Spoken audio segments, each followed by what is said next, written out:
Hello guys, Meenakshi Rathore के morning के mini blog में आपका स्वागत है। मैं सच मस्त खुश हूँ। आशा करती हूँ आप भी सच मस्त और खुश होंगे। जैसे कि आप जानते ही हैं कि ये मेरा जो मॉर्निंग का ब्लॉग होता है ये होता है गणेश पुराण तक का।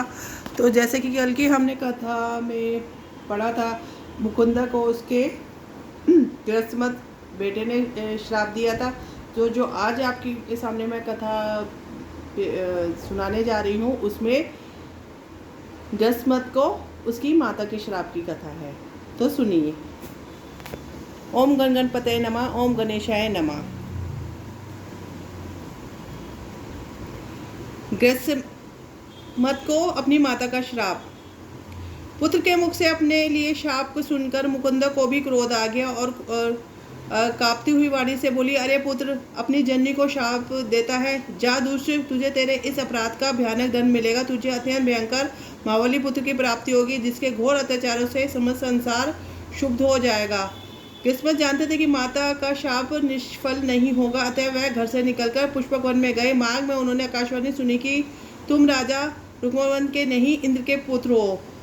वह पुष्पक वन स्थित एक वयोवृद्ध एवं वितरक महर्षि के आश्रम में पहुंचे, जिन्होंने उन्हें गणेश आराधना का उपदेश दिया।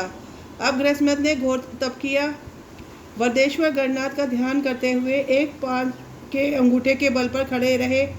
जीवों पर गणेश्वर का नाम ही रहता। इस प्रकार घोर तपस्या करते हुए उन्होंने 1000 कई वर्ष व्यतीत हो गए, किंतु उपासना सफल नहीं हुई। तब उन्होंने और भी कठोर व्रत लिया। केवल एक जीवा पता पाते हुए 15,000 वर्ष व्यतीत कर दिए। अंत में भक्त वत्सल भगवान गजानन को आना ही पड़ा। हे व्यास, उस समय उनका तेज हजारों सूर्य के समान था। मस्तक पर चंद्रमा और कंठ में विशाल कमल माल, बड़े बड़े तालपत्र के समान कानों में कुंडल सुशोभित थे। सर्पों के यज्ञोपवीत वर्ण किए हुए थे। दशभुज गणेश सिंह पर सवार थे। उनके साथ उनकी दोनों पत्नियां रिद्धि सिद्धि भी थी। गृहस्थ उनके रूप को देखते ही रह गए। उस समय उन्हें अपने शरीर का भी ध्यान नहीं था। किंतव्य विमूढ़ के सामने खड़े हुए एकटक उन्हें देखते रहे। गणेश जी ने भक्त की ऐसी विहीन अवस्था देखते हुए, भक्तराज, मैं तुमसे अत्यंत संतुष्ट हूँ। जो इच्छा हो मांगो, मैं उसे अवश्य पूर्ण करूँगा। गृहस्थ में सावधान हुए। उन्होंने साष्टांग प्रणाम पर निवेदन किया, प्रभु, यह मेरा सौभाग्य है कि मुझे अपने मंगलमय दर्शन प्राप्त हुए। हे नाथ, ये पुष्पक वन में अब आगे से गणेशपुर कहा जाने लगे और आप स्वयं यहाँ निवास करके भक्तों की कामना को पूर्ण करते रहे। वरदराज ने तत्सु कहकर वर प्रदान किया और फिर बोले, भक्तवर, तुम्हारे एक अत्यंत बलशाली पुत्र की प्राप्ति होगी, जो तीनों लोगों का ख्याति प्राप्त करेगा। उसे महाकाल भगवान के अतिरिक्त अन्य कोई भी नहीं जीत सकेगा। इस क्षेत्र का नाम युगानुसार होंगे। सतयुग में पुष्पवन, त्रेता में मणिपुर, द्वापर में मानक और कलयुग में भद्रक।